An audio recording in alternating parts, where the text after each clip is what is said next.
No doubt. Just love having something to, work towards each week, a new goal, a new challenge. Obviously, this is going to be the best defense we went against all year.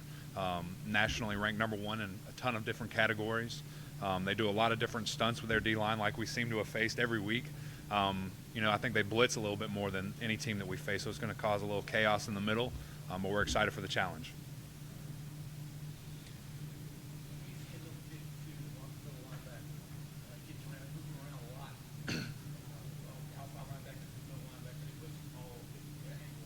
Obviously, he's a stud. I think he's 6'1", 6'2", 260, so he's a load. Just a fierce competitor. Obviously, he can hit extremely hard, seeing just games on television. But yeah, they like to put him in different situations, different areas, and they bring him from everywhere. So it's going to be a challenge, but we just have to identify him and then just really pick him up. I have to ask you a funny question. I just got called for holding penalty last week where you actually think of the guy body slam.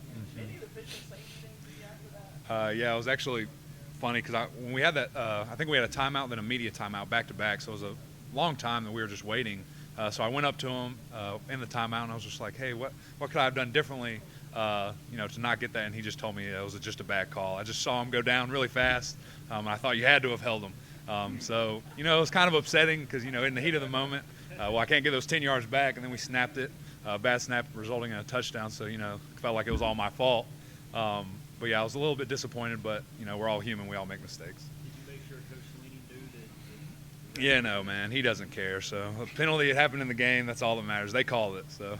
Zach Brooks is a guy who's been around a long time, fought a lot of injuries. How good was it to see him get the second touchdown? Right, definitely great to see him getting back to it. He ran that touchdown right behind me, which a guy that I have a lot of respect for, love him to death. It's great to see him out there rumbling and bumbling, getting touchdowns. How did this offensive line grade out overall? This is actually one of the highest games that we've all had as a collective unit. Obviously Jay had an amazing game, ACC player or lineman of the week, our lineman of the week. Obviously, I think we were all over 90% area. So, and then Taylor Hearn came in, and he actually was the highest grade. He graded at a 2.3, which is hard to explain how Caldwell does it, but that was the highest grade total. But he didn't meet the minimum requirement of snaps to win those type of honors. But he had a great game as well. The opportunity to set a record for maybe a home win on Saturday, that can be an extra special opportunity. I think definitely, just as a senior in your final ride, being able to, take that record and put it under your belt, we're just, extremely happy to be able to do something of that nature. Obviously there's been, tons of great teams that have played in this stadium, and to have the longest winning streak at home is just something special. Let's talk about this offensive line. It seems like every year it's the question. Heading into this year. Grade yourselves for these first 5 games. I think now we're the answer. I think we've done extremely well. Obviously, being at the beginning of the season, being one of the question marks of the team, being the weak point of the team. But that's where you want to be. You want to be an underdog. You don't want people blowing you up or saying that you're the greatest thing since sliced bread. I just think that we have taken it personally, and just been happy to dominate everyone that we've gone against so far, and we need to keep that up, just for the ultimate team success. I go back over the past couple of years, and there were games where I've never seen an offensive lineman come out at the same time play. I look in, I see a Fruit looking in, I see a Herd vouching out at all different times. How big is that? I think it's great that we can develop depth that way. We really try to get subs in as early as possible for Georgia Tech to get them in high-risk situations, and situations that mattered what they did, the outcome. And I think they responded very well to that. They had great games all around. I just think it's great that we can, put those guys in to those certain learning situations that they're not going to get from practice, they're not going to get from scrimmages. They need 80,000 people in the stands, and a point that where if they mess up, there's high consequences for that. So I think that it's great that our coaches have the respect and the the belief in them, to put them in the game in that situation.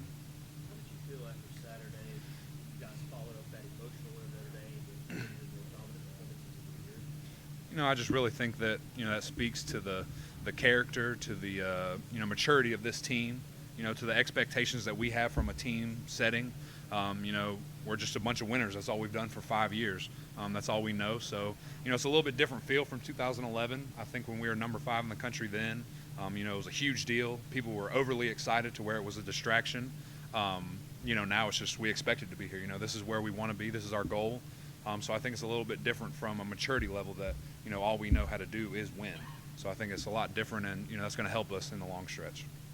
Boston College is a program that has a reputation for having dominant offensive line. Does it feel a bit odd that going into a game with them that everybody's talking about how good you've been? I just think that speaks to the season that we've had. Obviously they still have a great offensive line. They tend to run the ball a lot. I think the focus is a little bit more this year is going to be our offensive line versus their defensive line, obviously. And, we're just grateful for that opportunity.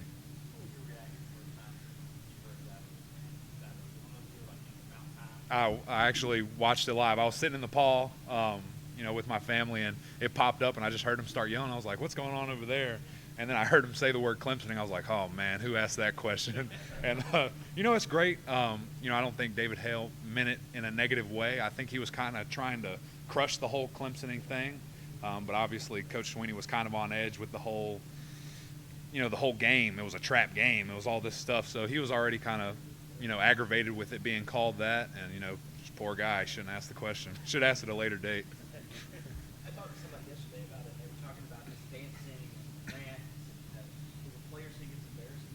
I think the players appreciate Yeah, that kind of definitely. A coach that can stand up for you, a coach that, is so humbled and so, carefree about what his image is, other than obviously negative things, to where he can act a fool in the locker room with us, be silly and dancing. That's a guy you want to play for. That's a guy you want to put it on the line for. And, he's just been an amazing addition to this program to where he's, taken us to new levels. What about the defensive line, Boston College, and Notre Dame? Compare the two, any similarities you see there between the two lines? Other than talent, not really. I mean, Boston College is just a bunch of big old slugs that try and plug the holes. They do great at moving. They're going to be hard to block, whether they're, going from A to B or B to A. They do a lot of moving around where, Notre Dame was type of a run. They just try and hold you up and see what's going on. Boston College is going to try and run into it and collision with you. So there's not too many similarities other than they're both good at defense. So. What is it that stands out about Boston College's defense that's enabled them to have this success week in and week out? The different fronts that they give you, they really try to confuse you as an offense. We were watching tape yesterday, and I think we saw, 20 different formations on a defense, and that's something very odd that you don't really see too much. They try to bring it from every kind of angle. They give up little tendencies like every team does, and we're just going to have to really exploit that through our film study. And, just with the preparation that we have this week, I think it'll be a fun game. What do they do? If you watch the Florida State game and how they shut down I think, Florida State tried to, I don't know if it was a pride thing, but it seemed like they tried to do what Boston College was good at, which was stop the inside run. You just got to get outside of these guys and try to outflank them on the edges, and that's where you're going to find your most success.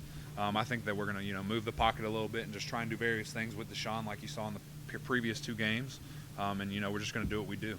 You're a blitter, so you disappointed to get a nice Yeah, we'll hopefully, get some water hoses out there and spread the field down a little bit so we can get comfortable in our natural environment these past 2 weeks.